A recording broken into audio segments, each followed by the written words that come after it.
இன்றைக்கி நம்ம பார்க்க போகிறது காலிஃப்ளவர் 65. இதுக்கு செய்ய தேவையான பொருட்கள்: ஒரு குட்டி காலிஃப்ளவரை கழுவி க்ளீன் பண்ணி எடுத்து வச்சுருக்கிறேன். மஞ்சத்தூள் 3/4 டீஸ்பூன், மிளகாய்த்தூள் 1/2 டேபிள் ஸ்பூன், கரம் மசாலா தூள் 1 டீஸ்பூன், இஞ்சி பூண்டு paste 2 teaspoon, cornflour 5 tablespoon, அரிசி மாவு 4 டேபிள் ஸ்பூன், மைதா மாவு 3 டேபிள் ஸ்பூன், எண்ணெய் தேவையான அளவு, உப்பு தேவையான அளவு. ஃபஸ்ட்டு ஒரு பவுலில் நம்ம எடுத்து வச்சுருக்கிற காலிஃப்ளவரை சேர்த்துக்க போகிறோம். நான் ஒரு குட்டி காலிஃப்ளவர் யூஸ் பண்ணியிருக்கிறேன். நல்லா கழுவி க்ளீன் பண்ணி எடுத்து வச்சுருக்கிறோம்.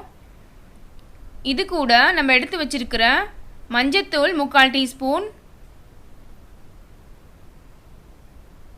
மிளகாய்த்தூள் 1/2 டேபிள் ஸ்பூன், கரம் மசாலா தூள் 1 டீஸ்பூன், இஞ்சி பூண்டு பேஸ்ட் 2 டீஸ்பூன்,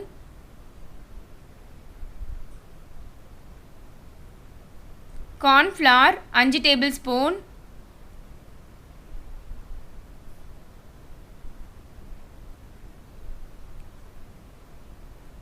மைதா மாவு 3 டேபிள் ஸ்பூன்,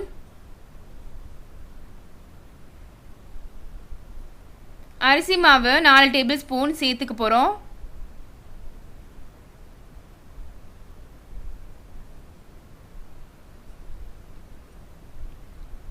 இது கூடவே தேவையான அளவு உப்பையும் நம்ம சேர்த்துக்கலாம். சேர்த்துட்டு நல்லா கலந்து விட்டுற போகிறோம்.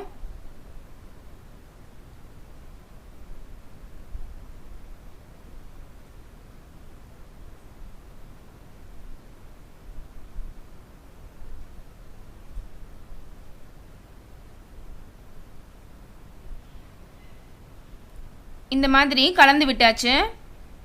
இது கூட நம்ம தேவையான அளவு தண்ணி ஊற்றி கலந்து விட போகிறோம். நம்ம கலக்கிற இந்த பேட்டர் ரொம்பவும் தண்ணியாக இருக்கக்கூடாது, ரொம்பவும் திக்காக இருக்கக்கூடாது. மீடியமாக தண்ணி ஊற்றிக்கணும். அப்போ தான் கரெக்டாக இருக்கும். இந்த மாதிரி கலந்து எடுத்து வச்சுருக்கிறேன்.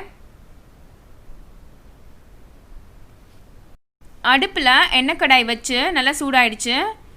இதில் நம்ம எடுத்து வச்சுருக்கிற காலிஃப்ளவரை போட்டு ஃப்ரை பண்ண போகிறோம். நம்ம கலந்து வச்ச பேட்டர் ரொம்பவும் தண்ணியாக இருக்கக்கூடாது, ரொம்பவும் திக்காக இருக்கக்கூடாது. கரெக்டாக இருந்தால் தான் உங்களுக்கு மேலே நல்லா ஒட்டும்.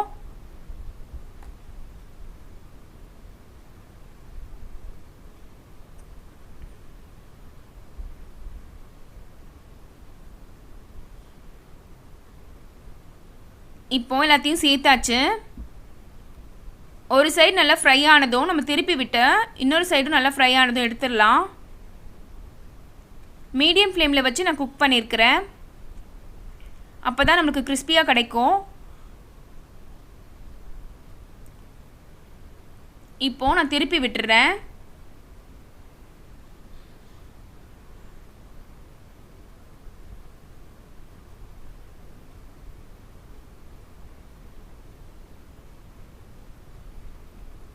இப்போது நல்லா ஃப்ரை ஆகி வந்துடுச்சு.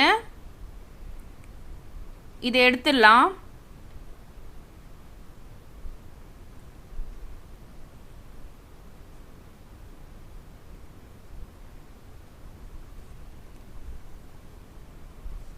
எடுத்து வச்சாச்சு. ரொம்பவே கிறிஸ்பியான டேஸ்டியான காலிஃப்ளவர் 65 ரெடி ஆயிடுச்சு.